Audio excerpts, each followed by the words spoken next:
We're jumping straight into Rocket Lab today. I mean, everyone is watching the explosive price action, but the real story, the one you really need to understand, is the profound transition this company is going through. Exactly. We've been looking through all the research, and the immediate takeaway here is that Rocket Lab is successfully shifting from, a niche small launch service into a really formidable integrated defense prime contractor. That's it. That's the whole narrative. And that's all built on a record-breaking launch cadence and this huge, $800 million plus contract from the SDA. A massive validation. Right. You're tuned into the Easy Money Show, where we try to make sense of the market's biggest moves by getting down to the core facts. We're glad you're with us. And if you're finding these rapid insights helpful, definitely make sure to subscribe and hit that like button. It really does help us bring these breakdowns to more people. Yeah, please do. And for sure, let us know in the comments which company you want us to simplify next. Okay, so let's unpack this financial roadmap first.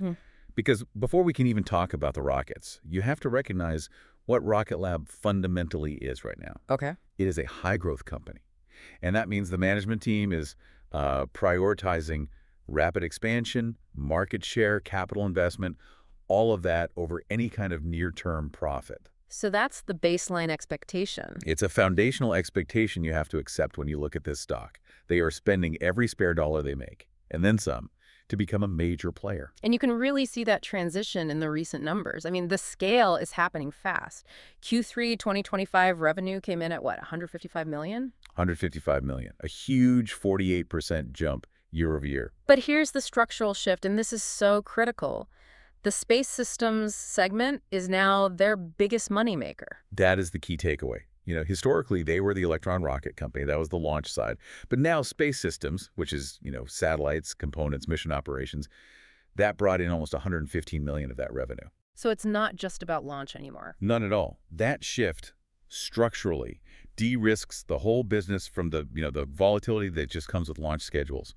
They're becoming an infrastructure play, not just a trucking service to orbit. And this rapid scaling is doing exactly what you'd hope it would do to their margins. Absolutely. The non-GAAP gross margin hit almost 42% in Q3. And just for anyone not deep in the numbers, non-GAAP is basically a clearer picture of their core efficiency, right? Right. It strips out some of the one-off expenses. And hitting 42% shows that the unit economics are just getting structurally better as they build more stuff. And they're guiding that number up to 43, maybe 45% for Q4. And the long-term plan is even higher. Oh, yeah. Long-term, they're targeting 45 to 50% just on the Electron rocket alone. That's a huge statement that they believe the economics of their small launch system are improving dramatically. And what's interesting is that all of this forward momentum is significantly de-risked by their visibility, which is pretty unusual for a company like this. It is. They have a massive $1.1 billion backlog that's already contracted revenue. It's not just a guess. It's not theoretical. It's a contracted foundation.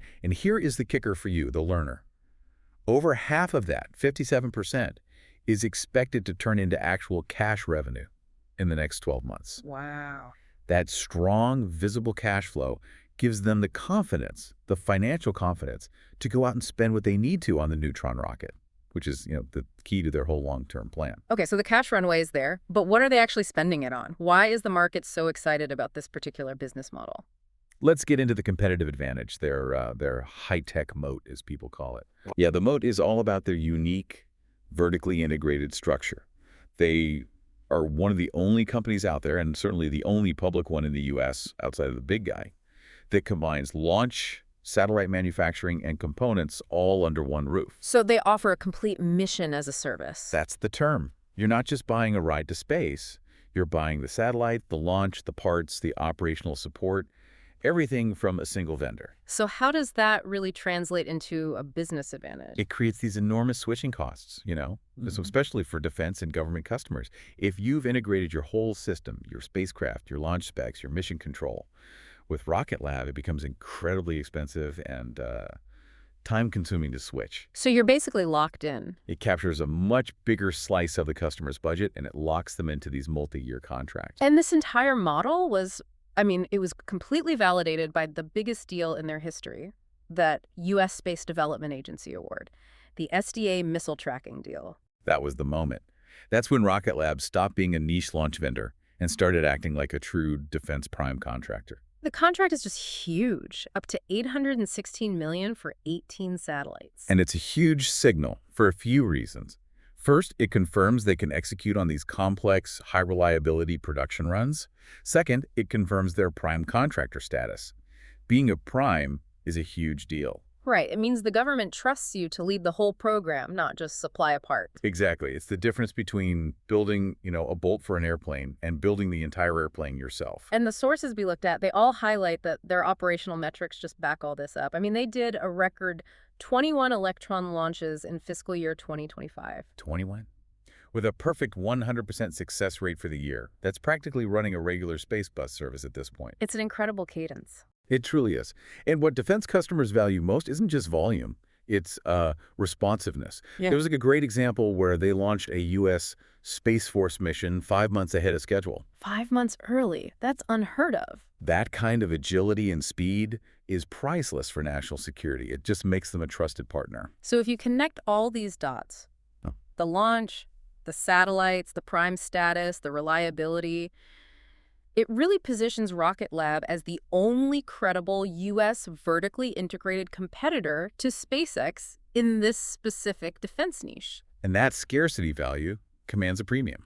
Really does. Especially now that the U.S. government is actively looking for dual-source options for all its critical infrastructure.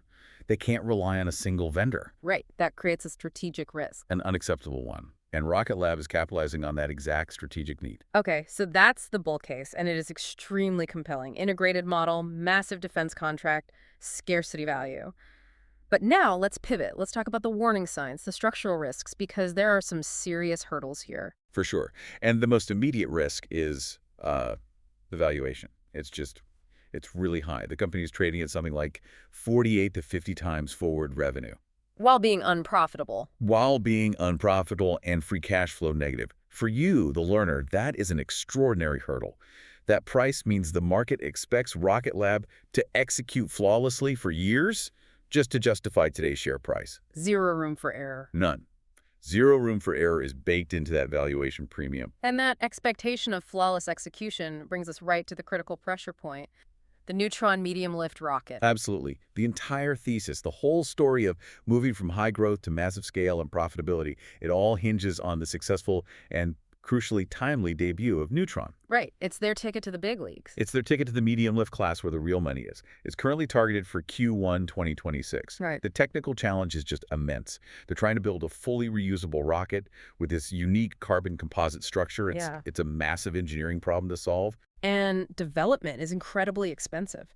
The program has an estimated budget of about $360 million through the end of 2025. Which means any significant delay, a test failure, an engine setback, any slip in that Q1 2026 launch window that could severely compress the valuation because the market has already priced in success. We've seen other companies stumble right at this point. We have. And that aggressive investment is the reason for the heavy cash burn. They burned through almost $70 million in negative free cash flow in Q3 alone. And this financial stress, it's kind of compounded by the optics of all the insider selling we've seen. Yeah, that's not helping sentiment. We saw over $150 million worth of stock sold by the CEO and the COO over a pretty short 90-day period. Now, to be fair, that's often done through pre-scheduled plans, right? It is. It's important to contextualize that. They're called 10b5-1 plans. Yeah. But still, the sheer volume of selling, it acts as a kind of ceiling on investor sentiment. It naturally makes you ask, if insiders are selling, how confident are they in this valuation? It suggests even they think the stock is richly valued right now. You could certainly read it that way. And we can't ignore the brutal competition. I mean, the market leader already offers way larger capacity, aggressive pricing, and a launch platform that is proven, reliable, and reusable. Neutron is walking into a very different fight than Electron did. Neutron has to prove two things. First, that the tech works reliably. Second, that its economics can actually compete with the Falcon 9 class. And that is a massive, massive challenge. The risk isn't just technical, it's commercial. What's fascinating to me is how all of this risk is concentrated into just the next few months. For you, the learner, the next 3 to 6 months are absolutely crucial for judging their execution. Yeah, totally. The first thing to watch is the Q4 2025 earnings release. That should be late February 2026. Management has to confirm two critical things there. Okay, what are they? First, that R&D spending on Neutron is truly peaking. meaning the biggest checks have been written. And second, that their guided margin expansion is on track. They have to prove Electron is profitable enough to fund this transition. But the big one, the single most important catalyst, is without a doubt the Neutron first launch, still targeted for Q1 2026. Everything hinges on that. Hardware updates, testing milestones, even just the specific launch manifest, all of that is going to drive huge volatility. A successful flight just changes the whole conversation. Fundamentally, it validates years of heavy investment. It moves the risk from can they build it to can they scale it, which is a much, much safer place for investors to be. And looking out longer term, the multi-year view is just firmly anchored to U.S. defense spending and the potential for more of those SDA contracts. Exactly. Those follow-on contracts, which could be massive, would solidify their role in future space warfare architectures. That creates decades of high visibility, high margin revenue. It would fully validate their entire strategy. So that's the lowdown on Rocket Lab for today. We've covered its record operational execution, the successful revenue shift to space systems, that massive defense backlog, and of course the critical execution risk tied to Neutron. We've talked a lot about Neutron competing in the medium lift space on, tech and price. But given Rocket Lab's established defense prime role, their proven reliability with Electron, and this real need for national security redundancy, the provocative question for you to really think about is this. Go on. When it comes to critical national security missions, how much is the U.S. government really willing to pay for a trusted, fully integrated alternative, even if that alternative's price point isn't quite as aggressive as the current market leader? That's a great question to end on. If you haven't already, subscribe so you don't miss our next breakdown. We'll catch you on the next one.